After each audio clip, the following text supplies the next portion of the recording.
அதையும் பார்த்துவிட்டு அந்த வந்த ஏமாற்றத்தால் தான் இப்படி ஒரு தீர்ப்பை எங்களுக்கு வழங்கி இருக்கிறார்கள். ஆளுநர் மகிழ்ச்சி, அதுல ஒண்ணுமே இல்ல, கீழே போட்டுருங்க. ரிஃபார்ம் பண்ணிட்டு இருக்கீங்கன்னு சொல்றீங்க, பண்ணுங்க. தூத்துக்குடியில என்ன ஆக்ஷன் எடுத்திருக்கீங்க அதை மட்டும் தெரிஞ்சுக்க விரும்புறேன்.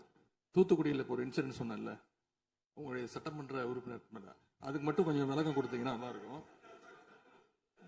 அதே போல தமிழ்நாட்டுக்கு வர வேண்டிய மிகப்பெரிய தொழில் முதலீடுகள் எல்லாம் இன்னைக்கு பக்கத்து மாநிலங்களுக்கு போகிறதாக பத்திரிகையிலையும் மேகசின்ஸ்லயும் தொடர்ந்து செய்திகள் வந்துட்டு இருக்கு.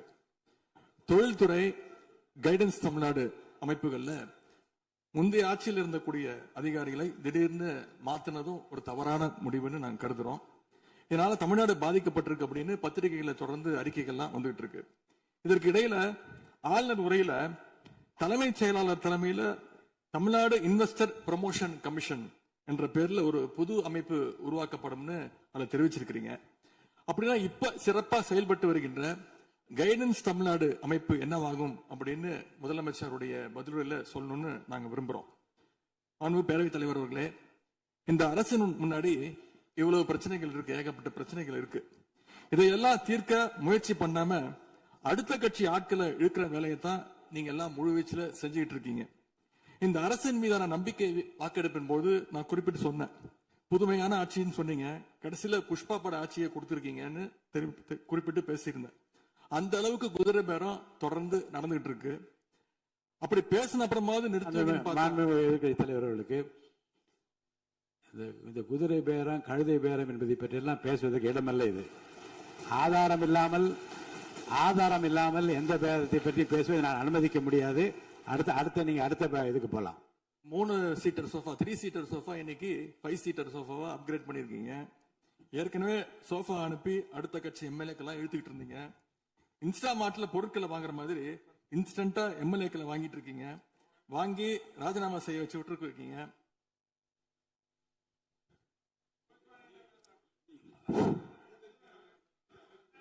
இல்ல நான் என்ன சொல்றேன், எந்த பேரத்தையும் பற்றி இங்க பேச அனுமதி கிடையாதுன்னு தான் நான் சொல்றேன்.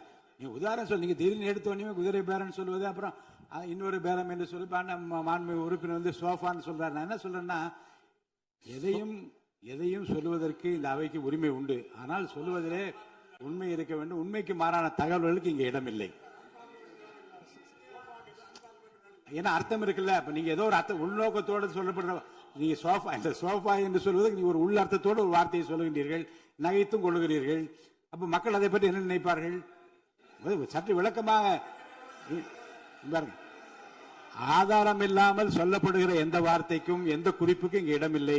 மாண்புமிகு எதிர்க்கட்சி தலைவர், நீங்க தொடர்ந்து பேசலாம். ஊழல் சக்தின்னு சொல்லிட்டு அதே எம்எல்ஏக்களுக்கு இன்னைக்கு ஒரு மச்சத்தை மட்டும் வச்சுட்டு இன்னைக்கு தூய சக்தியா நீங்க மாத்திட்டீங்க. அதனால எங்களுடைய தலைவர் சமீபத்தில் சொன்னாரு, தீர்ந்து போன சக்திகள்கிட்ட திருடுற அளவுக்கு காஞ்சி போன சக்தியா இன்னைக்கு இந்த ஆட்சியாளர்கள் இருக்கிறாங்க. ஆகவே இந்த குற்றச்சாட்டுகளுக்கு முதலமைச்சர் அவர்கள் தன்னுடைய பதிலுரையில அவர் விளக்கம் அளிப்பார்னு நாங்க நம்புறோம். முக்கியமா இந்த ஆள் பிடிக்கிற வேலையை நிப்பாட்டிட்டு இனியாவது ஆட்சி நிர்வாகத்துல நீங்க கான்சென்ட்ரேட் பண்ணுங்கன்னு உங்களை எல்லாம் கேட்டுக்கிறேன். அன்பு பேரவைத் தலைவர் அவர்களே, உங்களுடைய தேர்தல் முக்கியமான வாக்குறுதிகள், படிச்சு வேலை இல்லாத இளைஞர்கள் அவங்களுக்கு எல்லாம் 4500 ரூபாய் மாசம் 4500 ரூபாய் தருவேன்னு சொல்லியிருக்கிறீங்க. அது சீக்கிரம் 6 மாசத்துல கொடுங்க. மகளிருக்கு நீங்க சொன்ன உரிமை தொகை மாதம் 2500 ரூபாய் உரிமை தொகை, வருஷத்துக்கு 6 கேஸ் சிலிண்டர், தாய்மாமன் சீர், இதெல்லாம் 6 மாசத்துல கொடுப்பீங்கன்னு நான் நம்புறோம். இதெல்லாம் எப்படி கொடுக்க போறீங்க அப்படின்னு ஒரு டைம் லைனை முதலமைச்சர் தன்னுடைய பதிலுரையில சொல்லணும்னு கேட்டுக்கிறோம். அதேபோல் சட்டம் ஒழுங்கு சீர்கேடு, மின்வெட்டு, விவசாயிகள் பிரச்சனை ஆகியவற்றில் முதலமைச்சர் அவர்கள் தலையிட்டு உடனடியாக ஒரு தீர்வு காண வேண்டும். ஆளுநர் உரையில இதற்கான விளக்கம் இல்லாததால முதலமைச்சருடைய பதிலுரையாவது இதெல்லாம் இருக்கும்னு நாங்க எதிர்பார்க்கிறோம். இப்ப நான் கேட்டதுக்கெல்லாம் வழக்கம் போல பழக்க தோஷத்துல எல்லாத்துக்குமே திமுக தான் காரணம்னு எங்க மேல பழிய தூக்கி போடாம தப்பிச்சுக்காம தீர்வை நோக்கியதா முதலமைச்சருடைய பதில் இருக்கணும்னு நான் விரும்பி கேட்டுக்கொள்கின்றேன். ஆளுநர் உரையில இருமொழி கொள்கை, மாநில உரிமை, சமூக நீதி, மகளிர் முன்னேற்றம்னு திமுக சொன்னதையே ப்ளூ பிரிண்டா ஃபாலோ பண்ணி இந்த அரசுடைய கொள்கை முடிவுகளா அறிவிச்சிருக்கிறீங்க. இதை நாங்க வரவேற்கிறோம். மற்றபடி ஆளுநர் உரையில தமிழ்நாட்டுடைய வளர்ச்சிக்கான ரோடு மேப் எதுவும் இல்லைன்னு கூறிக்கொண்டு முழுக்க முழுக்க முதலமைச்சருடைய புகழுரையாகத்தான் இந்த ஆளுநரை அமைஞ்சிருக்குன்னு சொல்லி வாய்ப்புக்கு நன்றி கூறி விடைபெறுகின்றேன். நன்றி, வணக்கம். பேரவையின் இந்திய நிகழ்ச்சிகள் இத்துடன் முடிவுற்றன. மாண்புமிகு பள்ளிக் கல்வித்துறை அமைச்சர் பேசுங்க. ஐயா, மாண்புமிகு பேரவைத் தலைவர் அவர்களே, பேசுங்க. மாண்புமிகு பள்ளிக் கல்வித்துறை அமைச்சர் பேசுங்க. உட்கார். மாண்புமிகு பேரவைத் தலைவர் அவர்களே, ஒரு செய்தி விளம்பரத்துறை அமைச்சர் என்ற முறையில் இந்த மாமன்றத்தில் மதிப்பிற்குரிய எதிர்க்கட்சி தலைவர் அவர்கள் சொன்ன சில செய்திகளுக்கு சில வரி விளக்கங்களை உங்கள் மூலமாக வழங்க விரும்புகிறேன்.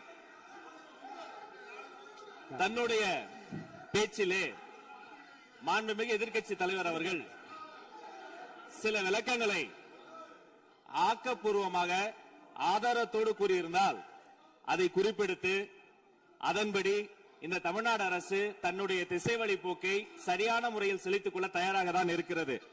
நான் முதல்வன் திட்டத்தை முடக்குவதற்கோ மாற்றுவதற்கோ எங்களுக்கு எந்த திட்டமும் இல்லை.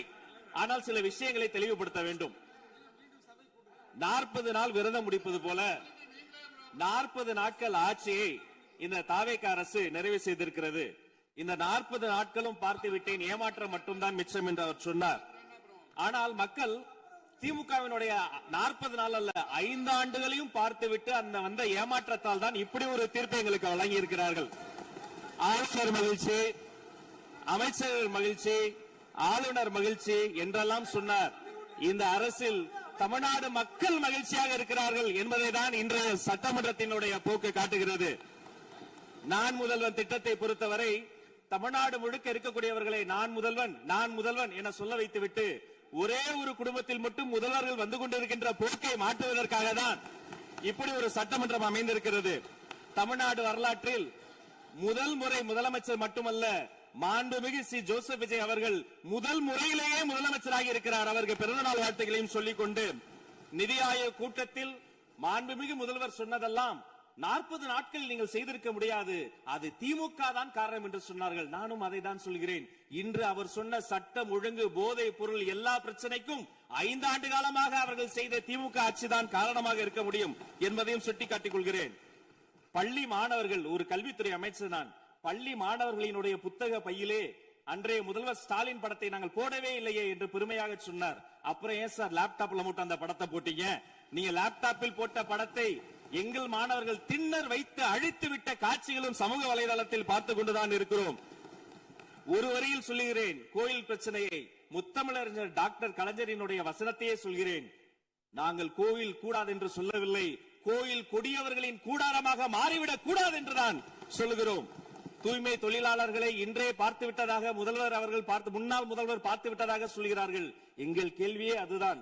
10 நாட்கள் ஒரு வாய் சாப்பிடாமல் உண்ணாநோம்பு இருந்த போது நானும் எனது சகோதரர்கள் அண்ணன் ஆனந்தும் மாதவம் போய் பார்த்தோமே. இன்று தூய்மை தேவதைகளை பார்க்கிற திரு ஸ்டாலின் அவர்கள் அன்னைக்கு ஏன் சார் பார்க்கல? ரிப்பன் மாளிகைக்கு அட்ரஸ் தெரியலையா? எப்படி போக வேண்டும் என்ற பாதை தெரியவில்லையா? தமிழ்நாடு எத்தனையோ திருடர்களை பார்த்திருக்கிறது. அலிபாபாவும் 40 திருடர்களையும் கூட பார்த்திருப்பீர்கள். அலிபாபாவும் பியூஸ் கேரிய திருடர்களையும் இப்போதுதான் எங்களுடைய மின்சாரத்துறை அமைச்சர் பார்த்துக் கொண்டிருக்கிறார். அதை குறித்த நடவடிக்கை எடுக்கப்பட்டுக் கொண்டிருக்கிறது. அவர்கள் மின்வெட்டை குறித்து சொன்னதற்கு மாண்புமிகு புரட்சி தலைவி அம்மா அவர்கள் இதே மாமன்றத்தில் சொன்ன ஒரு வரியை சுட்டிக்காட்ட ஆசைப்படுகிறேன்.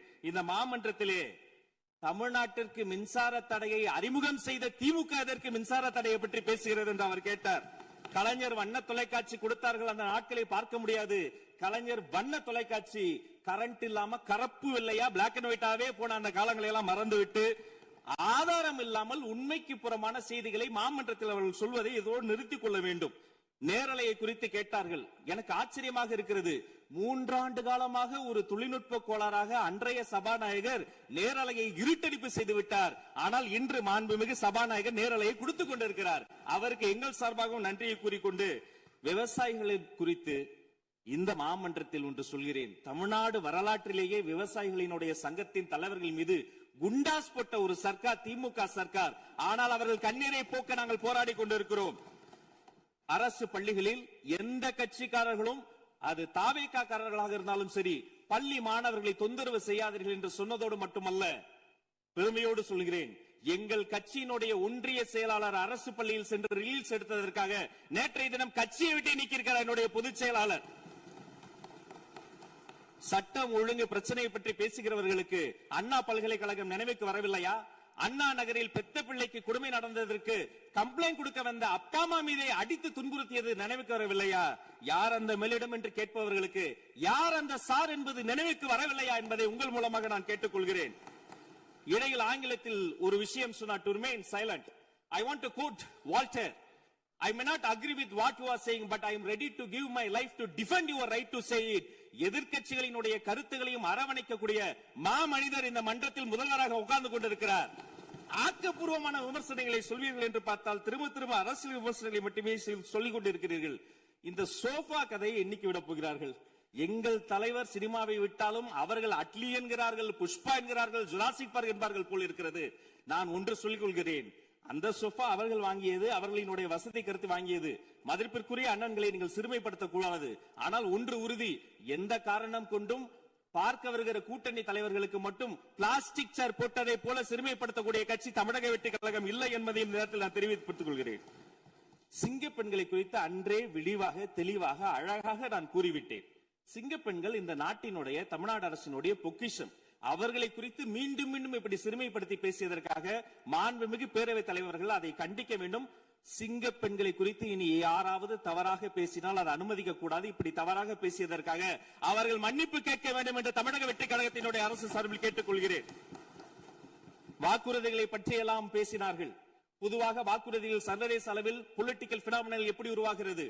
ஒரு பிரச்சனை, அந்த பிரச்சனைக்கான ஒரு சொல்யூஷன்ஸ், அதை எந்த பொலிட்டிக்கல் இன்டர்ஃபரன்ஸ் இல்லாமல் செயல்படுத்தக்கூடிய ஒரு செயல்முறை, பின்பு வரக்கூடிய அந்த வெற்றியை ரோடு போடுவோம் என்று சொல்லி ரோடு போட்டதை காண்பித்து எக்ஸிபிட் செய்து அவர்கள் முன்னோக்கி செல்வார்கள்.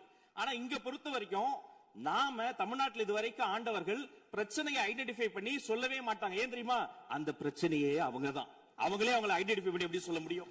சரி, அதுக்கு பாசிபிள் சொல்யூஷன் சொல்லி பொலிட்டிக்கல் இன்டர்ஃபரன்ஸ் இல்லாம அதை செயல்படுத்த முடியுமா? ஒரு முனிசிபல் கவுன்சிலர் தொடங்கி மாண்புமிகு அமைச்சரினுடைய வீட்டில் இருக்கிறவர்கள் வரைக்கும் கமிஷன் மீது கமிஷன் அடித்து அந்த ப்ராஜெக்டே முடியாது. கடைசியில் எதை விளம்பரம் செய்வது? அந்த திட்டத்தினுடைய வெற்றியையா? எதை விளம்பரம் செய்வது என்றே தெரியாமல் தங்கள் தலைவரை, அதுவும் ஒரு குடும்பத்தை மட்டுமே வெறித்தனமாக விளம்பரம் செய்து செய்தி விளம்பரத்துறையின் கஜானாவை துடைத்து வைத்து சென்றிருக்கிறார்கள் என்பதையும் இந்த மாவட்டத்துக்கு தெரியப்படுத்த நான் கடமைப்பட்டிருக்கிறேன். இன்னும் ஒவ்வொரு வரியிலும் ஆக்கப்பூர்வமாக அறிவியல் பூர்வமாக எதையாவது சொல்வார்களும் நான் தேடி தேடி பார்த்தேன். அவராக 40 நாட்கள் தேடி பார்த்து ஏமாற்றம் அடைந்தார். நான் 40 நிமிடத்திலேயே ஏமாற்றம் அடைந்து விட்டேன். இதை சொல்ல வேண்டும் என்று சொன்னால் ஒரு நகைச்சுவை காட்சியில் சொல்வதை போல அதுல ஒண்ணுமே இல்ல, கீழே போட்டுருங்க. நன்றி சட்டப்பேரவை தலைவர் அவர்களே.